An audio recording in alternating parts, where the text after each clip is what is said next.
ইয়াৰ উপস্থিত আজি আমাৰ সাংবাদিক বন্ধুসকল আৰু আমাৰ জিলা নিৰ্বাচনী বিষয়াৰ কাৰ্যালয়ৰ বিষয়ববীয়াসকল, আপোনালোকে ইতিমধ্যে গম পাইছে যে কালি অৰ্থাৎ 15 মাৰ্চত 4 বজাত ইলেকশ্যন কমিশ্যন অফ ইণ্ডিয়াৰ ফালৰ পৰা আমাৰ নিৰ্বাচনী যিখন শেডিউল আমাৰ যোৱাকালি ঘোষণা কৰা হৈছে। ইতিমধ্যে মই আপোনালোকক এনে ডেটকেইটা আকৌ এবাৰ জনাই দিওঁ। 16 তাৰিখ অৰ্থাৎ আজি ৰাতিপুৱা আমাৰ গেজেট নটিফিকেশ্যন পাব্লিছ কৰা গৈছে আৰু আজিৰ পৰাই আমাৰ নমিনেশ্যন কৰিব পৰা ব্যৱস্থাটো আৰম্ভ কৰি দিয়া হৈছে আৰু ফৰ্ম 1ত আমি ইতিমধ্যে নোটিছ ইছ্যু কৰি দিছোঁ। লাষ্ট ডেট অফ নমিনেশ্যন হ'ল আমাৰ 23 তাৰিখ সোমবাৰ আৰু আমাৰ স্ক্ৰুটিনিৰ ডেটটো দিয়া গৈছে 24 তাৰিখ অৰ্থাৎ মঙলবাৰ আৰু last date for withdrawal of কেণ্ডিডেটছৰ এইটো ৰখা গৈছে 26 তাৰিখ অৰ্থাৎ বৃহস্পতিবাৰ। আৰু আমাৰ আপোনালোকে হয়তো ইতিমধ্যে গম পাইছে যে আমাৰ নিৰ্বাচনৰ দিন ভোটৰ দিন অৰ্থাৎ date of poll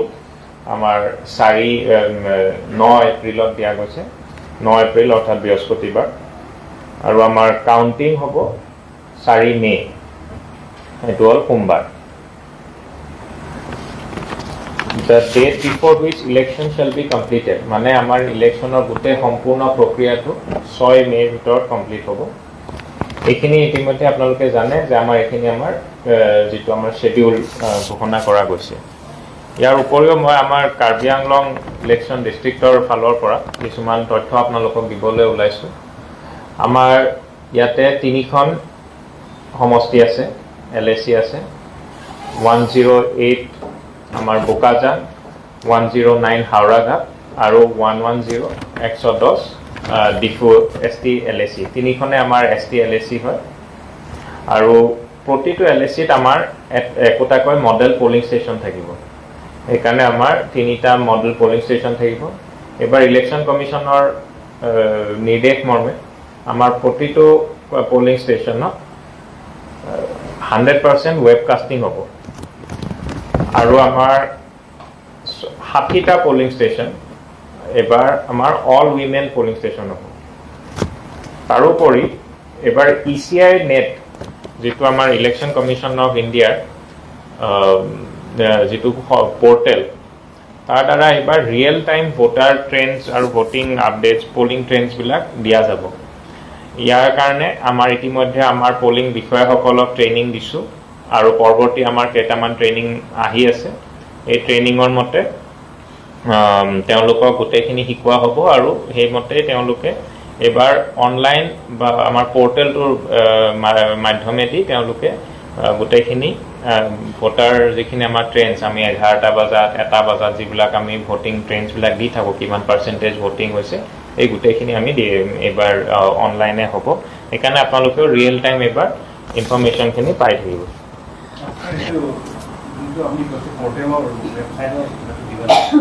ECI net আপোনালোকে জাষ্ট গুগল কৰিলে হ'ল ECI NET ECI নেট। ইয়াৰ উপৰি আৰু দুটা কথা জনাব কৈছোঁ। আমাৰ পলিং বিষয়াসকলৰ ইতিমধ্যে ট্ৰেইনিং আৰম্ভ হৈছে। যিটো প্ৰথম পৰ্যায়ৰ ট্ৰেইনিং যোৱা 11 আৰু 13 মাৰ্চত আমি সম্পন্ন কৰিছোঁ 3খন সমষ্টিৰ কাৰণে। পৰৱৰ্তী আমাৰ আৰু 2টা ৰাউণ্ড অফ ট্ৰেইনিং হ'ব, এটা মাৰ্চৰ ভিতৰতে আৰু এটা এপ্ৰিলৰ ফাৰ্ষ্ট উইকত। তাৰোপৰি আমাৰ মাইক্ৰ' অবজাৰ্ভাৰৰ ডিটেইলিং হ'ব, সেইটোও ট্ৰেইনিং অতি সোনকালে তেওঁলোকৰ ট্ৰেইনিং আৰম্ভ হ'ব আৰু অতি শীঘ্ৰে আমাৰ ইয়াতে জেনেৰেল অবজাৰ্ভাৰো আহিব আৰু অবজাৰ্ভাৰৰ সন্মুখত আমাৰ মাইক্ৰ' অবজাৰ্ভাৰৰ ট্ৰেইনিং হ'ব। তাৰোপৰি EVMৰ সম্পৰ্কে আমাৰ কিছুমান ট্ৰেইনিং ইতিমধ্যে হৈ গৈছে আৰু অতি শীঘ্ৰে ইলেকশ্যন কমিশ্যনে নিৰ্ধাৰণ কৰা ডেট অনুসৰি আমাৰ ৰেণ্ডমাইজেশ্যন হ'ব আৰু ফাইনেলি আমাৰ কমিশ্যনিং হ'ব। ইয়াৰ উপৰিও এইবাৰ কমিশনে দুটা নতুন ব্যৱস্থা আনিছে এটা হল আমাৰ মোবাইল ফোন ডিপজিট কৰিবৰ কাৰণে মানে ভোটিং কেন্দ্ৰৰ ভিতৰত যেটো মোবাইল ফোনটো এলাউড নহয় মোবাইল ফোন ডিপজিট কৰিবৰ কাৰণে এটা ফেসিলিটি আনি দিছে লগতে এইবাৰ 100 মিটাৰলৈকে আমাৰ 100 মিটাৰ পোলিং ষ্টেচনৰ 100 মিটাৰ ৰেডিয়াছত পোলিং কেণ্ডিডেটৰ নিজৰ যেটো আমাৰ তেওঁলোকে এটা নিজৰ এটা বুথ এটা এস্টাবলিশ কৰিব পাৰে হেতুৰ ব্যৱস্থাটো কৰিছে আগতে হেতু নাম্বাৰটো 200 মিটাৰলৈকে আছিল ইয়াৰ উপৰি আপোনালোকে জানে যে মডেল কোড অফ কন্ডাক্ট যেটো যোৱাকালিৰ পৰা বলবৎ হৈছে আমাৰ বিভিন্ন আমি প্ৰথম 24 ঘণ্টাৰ ভিতৰত আমাৰ প্ৰতিটো যেটো সৰকাৰি কাৰ্যালয় আছে তাতে আমি ডিফেসমেন্ট কৰিব লাগে আৰু হেকাৰণে আমি ডিফেসমেন্টৰ কামখিনি আৰম্ভ কৰিছো আৰু আজিৰ ভিতৰত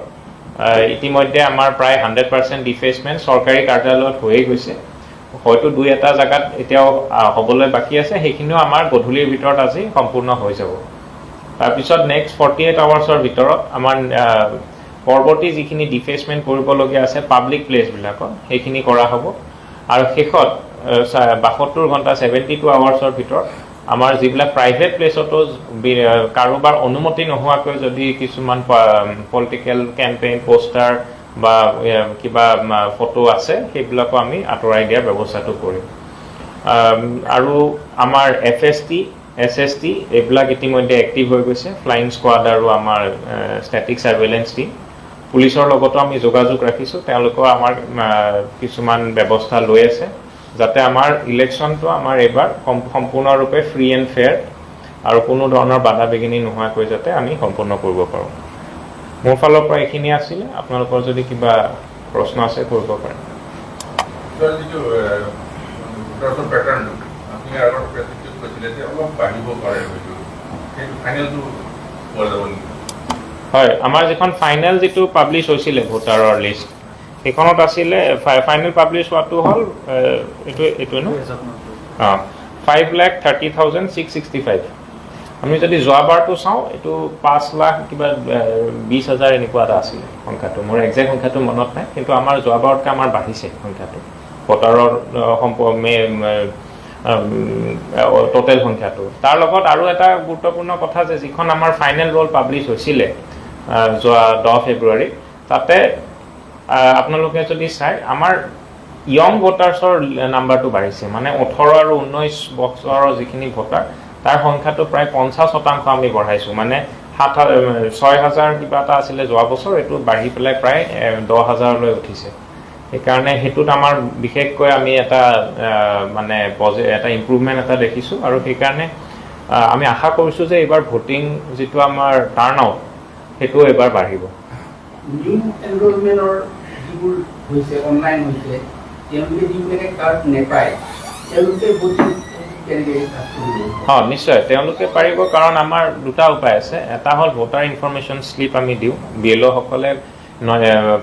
ইলেকশনৰ 5 দিন আগলৈকে তেওঁলোকে ভোটাৰ ইনফৰমেশন স্লিপখিনি ডিস্ট্ৰিবিউট কৰি দিয়ে আৰু তাৰ উপৰিও ইলেকশন কমিশনে আপোনাৰ আৰু 7 কেটা আছিল 13 12টা আমাৰ আইডেন্টিটি কাৰ্ড এলাউ কৰে ধৰক আধাৰ কাৰ্ড হওক পেন কাৰ্ড হওক এনেকে আপোনাৰ 12খন আইডেন্টিটি কাৰ্ড তেওঁ এলাউ কৰে যি মানুহৰ এপিক ইয়েস এখন মই আপোনালোকক লিষ্টখন আমি দি দিব পাৰিম এখন আমাৰ সেইখনৰ মতে তেওঁলোকে যিকোনো এখন কাৰ্ড লৈ গলো তেওঁলোকক ভোটিং কেন্দ্ৰত সোমাবলৈ দিয়া হ'ব আচ্ছা স্যাৰ প্ৰত্যেক বছৰ এটা অলপ কথা শুনি থাকে মানে প্ৰক্সি ভোট কাৰ্বিং প্ৰক্সি ভোট আমি কি ব্যৱস্থা কৰিছিল প্ৰক্সি মানে বেলেগে কাজ কৰি দিয়া হেতু এবাৰ আমি বহুত মানে এটো গুৰুত্ব সহকাৰে এবাৰ লোৱা গৈছে ইলেকশন কমিশনৰ ফালৰ প্ৰথম কথা এবাৰ স্পেশাল ৰিভিজন হৈছে স্পেশাল ৰিভিজন হোৱাৰ কাৰণে যেটো কমিশনৰ ফালৰ পৰাই কৰা গৈছিল স্পেশাল ৰিভিজনত আমি যিমানখিনি এনেকুৱা ভোটাৰ ওলাইছে যি ডুবিয়াস ভোটিং বা বেলেগৰ নামত ভোটিং কৰা সংখ্যাটো বা যিবিলাক ডেড ভোটাৰ আছিল ডেড ভোটাৰৰ নামত বেলেগ মানুহ আহি পেলাই ভোট দি থৈ যায় সেইবিলাক আমি এতিয়া কমাই দিছো কাৰণ আমি বহুত এবাৰ কাটা মানে মানুহ আমাৰ যিবিলাক ডেড ভোটাৰ আছিল বা এনেকুৱা কিছুমান শিফটেড ভোটাৰ আছিল সেইখিনি আমি ফৰ্ম 780 আমি ডিলিট কৰি দিছো তো প্ৰথম আমি ৰোল পিউৰিফিকেশ্যনৰ ওপৰত গুৰুত্ব দিছোঁ দ্বিতীয় কথাটো হ'ল যে এইবাৰ প্ৰতিটো পলিং ষ্টেচনত আমাৰ ৱেবকাষ্টিং থাকিব সেইকাৰণে এনেকুৱা কোনোবাই যদি মানে বদমাচি কৰিবলৈ চেষ্টাও কৰে আমাৰ সহজে মানে আমি ৰিয়েল টাইম আমি চাই থাকিব পাৰিম খবৰ পাম তৃতীয়তে আমাৰ এবাৰ আমাৰ পলিং অফিচিয়েলছ কেইজনকো আমি ভালকৈ ট্ৰেইনিং দিছোঁ যাতে তেওঁলোকে আইডেণ্টিটিটো ভালকৈ যাতে এষ্টাব্লিছ কৰে কোনো এটা মানুহ যিকোনো সময়তে সোমাই যাব নোৱাৰে প্ৰতি বছৰে দিয়া যায় এইবাৰো আমি সেইটোৰ ওপৰত গুৰুত্ব দিছোঁ আৰু তৃতীয় তাৰ ওপৰতো চতুৰ্থটো হ'ল যে আমি কিছুমান পলিং ষ্টেচন যিবিলাক আমি ভাবিছোঁ যে ক্ৰিটিকেল পলিং ষ্টেচন যিবিলাক আছে তাতে আমি CRPFৰ এইবাৰ ডিপ্লয়মেণ্টো হ'ব মোতায়েন হৈছে কিছুমান ইতিমধ্যে 4টা কোম্পানী আহিছে আৰু কেইটামান কোম্পানী আহিবলৈ বাকী আছে তো তেওঁলোকৰ দ্বাৰা আমি এইটো এনশ্যোৰ কৰিম যাতে কোনো ধৰণৰ এনেকুৱা বগাছ ভোটিং বা বেলেগে গৈ পেলাই প্ৰক্সি ভোটিং যাতে নহয় এইবাৰ 690টা পলিং ষ্টেচন আছে 690 তিনিটা সমষ্টি মিলাই পেলাই ক্ৰিটিকেল আমাৰ 1 সেইটো আমি এতিয়া আমি ক'ব নোৱাৰিম আমি ফাইনেল চোৱা নাই এইকেইটা ক্ৰিটিকেল পলিং ষ্টেচন বুলি কোৱা যায় সেইকেইটা আমি হয়তো নাম্বাৰটো আমি পিছতহে ক'ব মানে আইডেণ্টিফাই হয় কিছুমান বস্তু এছেছমেণ্ট চলি থাকে সেইকাৰণে